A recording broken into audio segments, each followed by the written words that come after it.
नमस्कार दोस्तों, आप सबका मैं अपने YouTube channel all in one news bye Anil Mishra पर अनिल मिश्रा हार्दिक स्वागत करता हूं। चैनल पर आप नए हैं तो चैनल को करें सब्सक्राइब। आज का दिन बड़ा ही पवित्र है। देखिए, संगम से जितने भी हमारे श्रद्धालु आए हुए थे प्रयागराज की इस पावन धरती पे, अब वो अपने घरों की ओर रुखसत करने लगे हैं। प्रयागराज का एक विशेष ही महत्व है दोस्तों। विशेष महत्व इसलिए क्योंकि यहाँ की मिट्टी भी पूजी जाती है। सोच लीजिए कि देखा जाए तो प्रयागराज आज भी उतना ही पूजनीय है जितना पूजनीय वो पूर्व के समय में था। मैं आपसे बार बार अपील करना चाहूँगा कि वैलेंटाइन डे पर किसी भी प्रकार से आप भारतीय संस्कृति को अपमानित करने वाले कार्यों से बिल्कुल बचें। ठीक है, अपनी अपनी पसंद है ना। कुछ लोगों को दिखावे की पसंद रहती है, दिखावा लोग ज़्यादा करते हैं, है ना। सपोज दैट मैं ये देखता हूँ, है ना, कि कुछ लोग बाहर ज़्यादा प्यार दिखाते हैं और उनके बीच वैसा प्यार घर में नहीं रहता।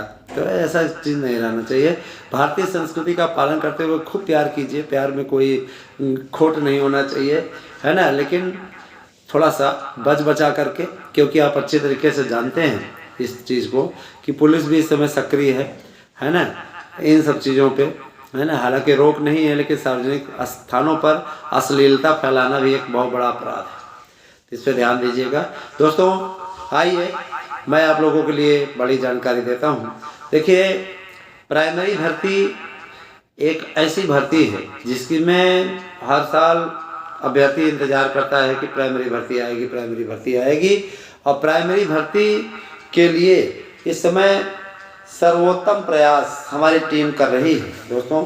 सर्वोत्तम प्रयास इसलिए भी क्योंकि हमें चाहेंगे कि आपका ये जो 75,000 है ना, 75,000 संस्कृत विद्यालयों की नियुक्ति संबंधी बात चल रही है वो भी पूरी हो। इसके अलावा आपका अभी जो ये 55,000 प्राइमरी शिक्षक भर्ती, इसके लिए देखिए, जब शासन अपनी ओर से प्रयास कर रहा हो, काम कर रहा हो, तो बार बार उसमें अड़ंगा लगाने या बार बार उस पर ब्रेक लगाने की कोई कोशिश नहीं करनी चाहिए।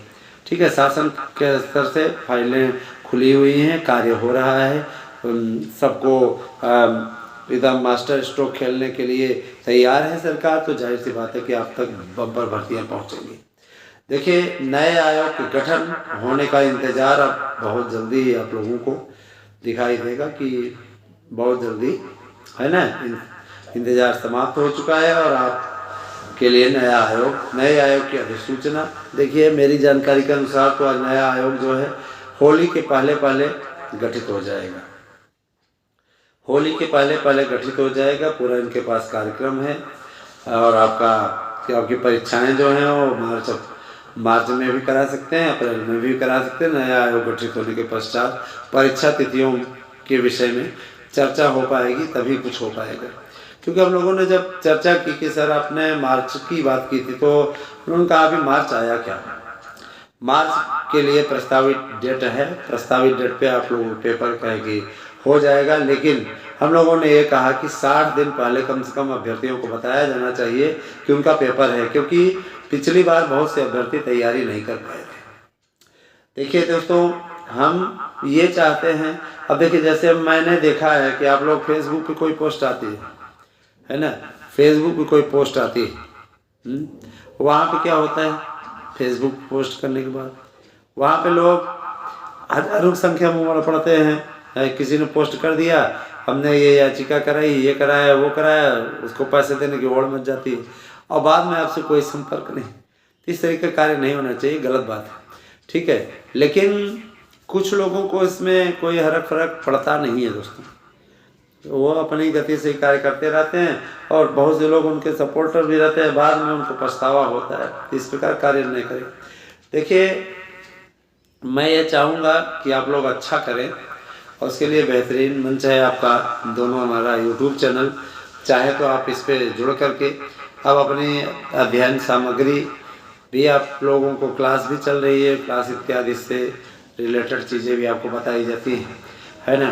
जिन भाई बहनों को संस्कृत में अनुवाद नहीं आता, हिंदी से संस्कृत में अनुवाद नहीं आता, वह भी जुड़ सकते हैं, क्योंकि देखिए अनुवाद वाला जो प्रकरण होता है वो परीक्षाओं में पूछा जाता है। अगर आप टेट इत्यादि में हैं, टेट इत्यादि देते हैं, सुपर टेट देते हैं, तो इससे रिलेटेड क्वेश्चन आते हैं, आपके लिए बहुत उपयोगी रह सकते हैं। ये साथ ही साथ हिंदी के प्रकरण से भी रिलेटेड चीज़ें आपको मिलेंगी, तो आप लोगों को चाहिए कि आप जुड़िए इसमें। बहुत सभी विषयों के लिए सभी अध्यापकों का लगभग चयन हो गया है, और अब हम लोग देखिए वही होता है ना, जब कम संख्या में लोग जुड़ते हैं तो फिर हमें लगता है कि फालतू में, है ना, तब फिर ये लगता है कि अपना डेटा खर्चा करने और आपके साथ में, है ना, आपके पास में पढ़ाई की वीडियो भेजने का फिर कोई मतलब नहीं है। तो जब आप उत्साह से देखते हैं कोई चीज़ तो मन करता है कि ज़्यादा से ज़्यादा आपके लिए प्रसारित किया जाए, ज़्यादा से ज़्यादा आपको बताया जाए। दोस्तों, एक बात मैं ज़रूर कहना चाहूँगा कि शिक्षक भर्ती में आपका प्राइमरी 55,000, टीजीटी आपका कम से कम 15,000 वैकेंसी तय है, एकदम कोई दो राय नहीं। इसके अलावा आपका एलटी में भी आपका बताया गया 10,000 के ऊपर वैकेंसी, 10,500, ठीक है। इसके अलावा आपका संस्कृत विद्यालयों के शिक्षकों की भर्ती देखते जाइए, संस्कृत विद्यालयों के शिक्षकों की भर्ती, इसमें सभी विषय शामिल है। ये मत सोचिएगा कि इसमें सिर्फ संस्कृत के ही विषय शामिल है, इसमें संस्कृत विद्यालय हैं, संस्कृत विद्यालयों में भी सब विषय पढ़ाए जाते हैं। तो ये भी वैकेंसी है 5वीं, है ना, मैंने प्राइमरी, एलटी और इसके अलावा आपका टीजीटी, पीजीटी, है ना, और अभी आपको मैंने बताया भाषा शिक्षक। भाषा शिक्षकों के पदों में जो अर्हता इत्यादि वाला मैटर है वो भी मैं क्लियर कर दूं। भाषा शिक्षक आपको बनना है, अर्हता संबंधी विवाद का पटाक्षेप हो चुका है, अर्हता आपकी तय हो गई है। अब आप किसी भी प्रकार से आपकी नियुक्तियां फंसेंगी नहीं, और इसके लिए हम आभार व्यक्त करते हैं माननीय मुख्यमंत्री जी का कि उनके संरक्षण में इस प्रकार का आदरणीय कार्य हुआ। योग्यता स्पष्ट हो गई, योग्यता स्पष्ट होने का बेनिफिट है। देखिए दोस्तों, पुरानी पेंशन स्कीम को लेकर के, है ना, मैं भी ऐसा नहीं कि मैं पुरानी पेंशन स्कीम का विरोधी हूँ, पैसा किसी को काटता थोड़ी ना है ना। तो अगर पुरानी पेंशन स्कीम बहाल होती है तो इससे बड़ी खुशी की बात और कुछ नहीं होगी। और याद रखिएगा, बहाल योगी जी ही करेंगे और बहाल मोदी जी ही करेंगे, इस बात की उम्मीद मैं पूरी करता हूँ, क्योंकि उन्होंने वो ऐतिहासिक कार्य किया तो कर्मचारियों की भलाई के लिए वो ये भी कार्य करेंगे, मुझे पूरा विश्वास है। चलिए, बातें पहुंचाई जा रही हैं। रही बात ये कि अपने, है ना, रही बात, एक बात दोस्तों मैं बताना चाहूँगा कि कानून किस तरीके से होता है उसकी अच्छी पकड़ तो मैं ज़रूर रखता हूँ। मैं पेशे से एडवोकेट भी हूँ, मैंने LLB किया हुआ है, पंजीकृत भी हूँ, है ना। और मैं ये चाहता हूँ कि आप लोग अगर कानूनी राय मशविरा आप लेते हैं या हमारी याचिका में शामिल होते हैं तो आपका वेलकम है ना, कोई दिक्कत नहीं है, किसी प्रकार की कोई समस्या नहीं। तो मुझे पूरा विश्वास है दोस्तों कि आप तक हमारी ये जो वीडियो पहुंची है वो बहुत ही सटीक और कारगर है, और आपको हमारे वीडियो से लाभ मिलता है। आज तक आप लोग प्यार से जुड़े हुए हैं, आगे भी मैं अपेक्षा करता हूं कि आप इसी प्रकार से अपना अनुराग, जो मेरे बड़े हैं वो अपना आशीर्वाद, और जो मेरे छोटे हैं वो अपनी शुभकामनाएं बनाए रखेंगे। तो मुझे पूरा विश्वास है कि आपका ये YouTube चैनल आपके लिए सतत प्रयासरत रहेगा। साथ ही साथ मैं ये चीज़ कहना चाहूँगा, जो लोग रामायण या रामचरितमानस का अपमान कर रहे हैं उन्हें नर्क में भी जगह नहीं मिलेगी। ऐसे लोगों को, है ना, ऐसे लोगों का बहिष्कार होना चाहिए, समाज बहिष्कार होना चाहिए। यहाँ पे जाति धर्म को किसी प्रकार से लेकर के जो लोग इस प्रकार का कार्य कर रहे हैं बेहद निंदनीय है। कोई भी पार्टी को, कोई भी हो, है ना, जाति धर्म इन सब बातों पे चर्चा बाद में कर लीजिएगा, लेकिन धर्म या जाति की आड़ में कम से कम जो पवित्र ग्रंथ है उनका तो अपमान नहीं होना चाहिए, है ना। और अपमान करने के पश्चात ऐसे लोग तर्क क्या देते हैं, हम रामचरितमानस या राम के विरुद्ध नहीं है, है ना। हम इन चौपाइयों को, उनका अर्थ तो समझो। जब अर्थ नहीं आता है तो फिर वहाँ पे आकर के अपनी अज्ञानता क्यों दिखाते हो, है ना। और यही बात ये कि देखिए दोस्तों, समाज में प्रेम बना रहे सबके बीच में, यही अपेक्षा हम करते हैं। सब लोग मिल के रहें। देखिए जीवन का कोई भरोसा नहीं दोस्तों, है ना।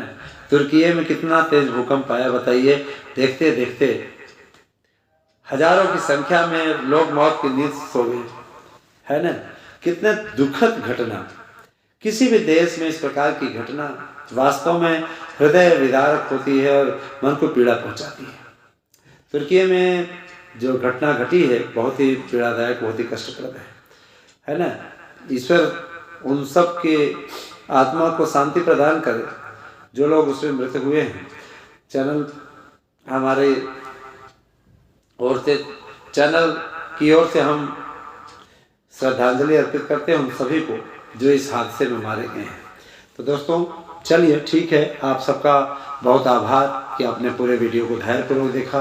और अगर आप हमसे जुड़ना चाहते हैं, नोट्स लेना चाहते हैं या यात्री बनना चाहते हैं तो 8115998001 पे अपना एड्रेस पिन कोड से भेजिए। निश्चित रूप से आपको जानकारी भेज दी जाएगी। और आप अगर नोट्स या यात्री बनना चाहते हैं तो इस पर आपको अवगत भी कराया जाएगा। बहुत बहुत आभार दोस्तों, आप सभी का दिन शुभ हो। Thank you.